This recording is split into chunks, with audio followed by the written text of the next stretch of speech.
আসছি একটু ঘুরতে, আর কোথায় আসি না আসি কালকে ব্লগ আসবে, তোমরা প্লিজ দেখে নিও। ধামাকাদার ব্লগ আসতে চলেছে। তো এখন চলো কয়েকটা রিলস বানিয়ে নেই আর কয়েকটা ভিডিও করে নেই, সবকিছু করে নেই, কালকে ব্লগ আসছি কিন্তু, দেখবে কিন্তু। হ্যাঁ, তারপরে কিন্তু আমরা রেস্টুরেন্টে ঢুকে পড়লাম। আর রেস্টুরেন্টে আজকে প্রচুর লোক, তবুও লোকের মাঝখানে একটু লজ্জা লজ্জা ভাবে ঢুল খেলছিলাম। আর ওই দিকে দেখো কাশিয়া ফুলের মতো একটা সেই সুন্দর ফুল ফুটেছে, তোমাদের ওটাই দেখাচ্ছি। চারপাশটা কিন্তু ভীষণ সুন্দর, আর লোকজনের মধ্যে কিন্তু ভিডিও করতে লজ্জা লাগছিল, তবু করছি। তারপরে কিন্তু আমরা একটু বের হলাম, বের হয়ে বাইরে নাকামিটা করছি। চারপাশে কিন্তু পাহাড় ঠাড়গুলো ভালোই লাগছিল আর কি।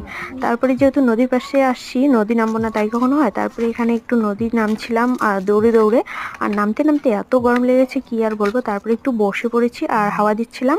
তারপরে নদীতে যা আর কি করে, ভিডিও বানা, রিলস বানা, ফটোটা সবকিছু করলাম। আর আজকে মিনি ব্লগটা ছোট্ট, তোমাদের কেমন লাগলো অবশ্যই জানিও।